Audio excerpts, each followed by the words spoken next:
గంజాయి అత్యధికంగా వినియోగం రవాణా అవుతున్న పిన్ ఏరియా ఏదంటే తిరుపతి పేరే చెప్తున్నారు పోలీసులు. గత 5 ఏళ్లు ఈ ఆధ్యాత్మిక నగరాన్ని గంజాయి రవాణా కేంద్రంగా మార్చేశారు స్మగ్లర్లు. స్థానికంగా కూడా గల్లీ గల్లీలో గంజాయి విక్రయాలు పెంచేసి దాని వినియోగాన్ని విపరీతంగా పెంచేశారు. ఇలాంటి పరిస్థితుల్లో 100 రోజులలో తిరుపతిలో గంజాయి లేకుండా చేస్తామంటున్న ప్రభుత్వం సక్సెస్ అవుతుందా?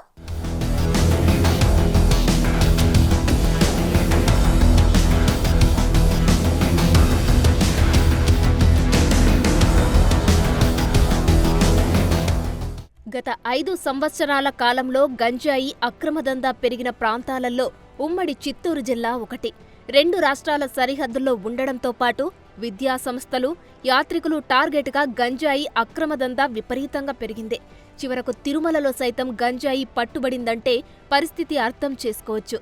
తిరుపతి, రేణిగుంట జంక్షన్ల అడ్డాగా గంజాయి అక్రమ రవాణా పెద్ద ఎత్తున జరిగింది. పట్టుబడిన సరుకు కూడా తక్కువేమీ కాదు. దీనికి తోడు పలువురు యువకుల్ని తమ కంట్రోల్లో ఉంచుకోవడానికి వారికి గంజాయి అలవాటు చేసి తమ దందా నడిపించారు వైసీపీ ముసుగులో ఉన్న స్మగ్లర్లు.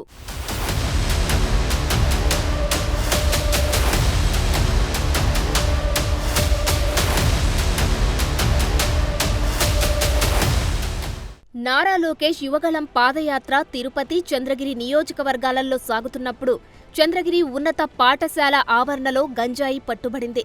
పాఠశాల ఎదురుగా ఉన్న ఓ దుకాణం దీనికి అడ్డాగా మారిందని ఫిర్యాదులు వచ్చాయి.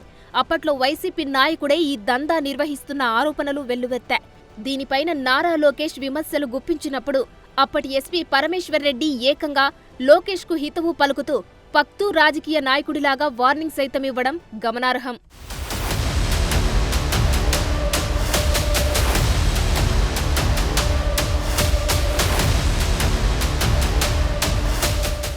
చంద్రగిరి ఉన్నత పాఠశాలలో చదివే ఓ అమ్మాయిని గంజాయికి బానిసగా చేసి అమ్మాయిని అనేక రకాలుగా ఇబ్బంది పెట్టారని అమ్మాయి తల్లి లోకేష్కు ఫిర్యాదు చేయడంతో ఆ అమ్మాయికి ఎన్టీఆర్ ట్రస్ట్ ద్వారా చికిత్స అందించారు.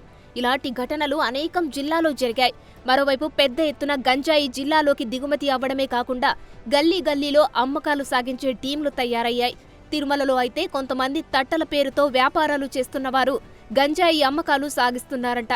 ఇక తిరుపతిలోనే మెజారిటీ డివిజన్లలో అప్పట్లో వైసీపీ కార్యకర్తలమంటూ రౌడీ రాజ్యం చేసిన యువకులు గంజాయి విక్రయాలతోనే లక్షాధికారులయ్యారు.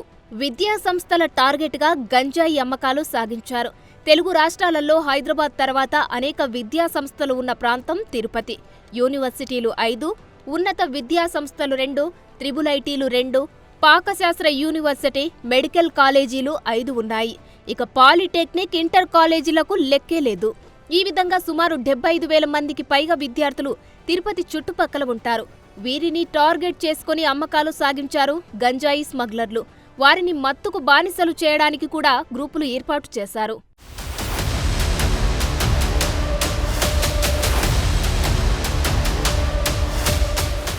రవాణాకు అనుకూలంగా ఉండడంతో పాటు భక్తుల ముసుగులో తిరుపతి వచ్చే అవకాశం ఉండడం స్మగ్లర్లకు అనుకూలంగా మారింది. తిరుపతి, రేణిగుంట రైల్వే స్టేషన్లకు దేశం నలుమూలల నుంచి రైళ్లు వస్తుండడంతో దాన్ని సెంటర్ పాయింట్గా పెట్టుకుని అక్రమ రవాణా జరిగింది. ఈ ప్రాంతానికి చెందిన స్మగ్లర్లు చివరకు శ్రీలంకకు కూడా గంజాయి రవాణా చేశారు. 2-3 సార్లు పట్టుబడ్డారు. చెన్నై, బెంగళూరుకు కూడా ఇక్కడి నుంచి సరఫరా జరిగిందని తెలుస్తోంది. స్థానికంగా తనిఖీలు తక్కువ కావడం, రాజకీయ ప్రాబల్యం ఉండడంతో వారిని పోలీసులు ఏం చేయలేకపోయారు.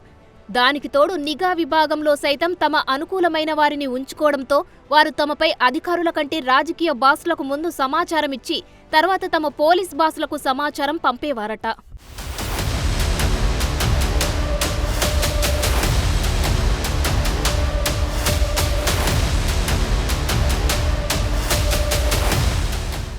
ఇలాంటి పరిస్థితులలో నూతన ప్రభుత్వం గంజాయి నిర్మూలనకు 100 రోజులు టార్గెట్గా పెట్టుకోవడంతో పోలీసు అధికారులు సైతం సీరియస్గా స్పందిస్తున్నారు.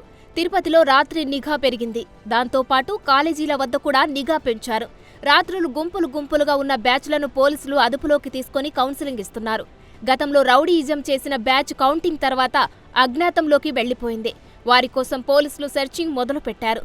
వారు దొరికితే వైసీపీలోనే అసలు గాడ్ ఫాదర్ల భాగోతం బయటపడుతుందంటున్నారు. అయితే గంజాయి అమ్మకందారుల గురించి పోలీసులకు పూర్తి సమాచారం ఉందని, వారు పూర్తిగా పనిచేస్తే 10 రోజులలో అక్రమ దందాదారులంతా జైళ్లలో ఉంటారని స్థానికులు అంటున్నారు.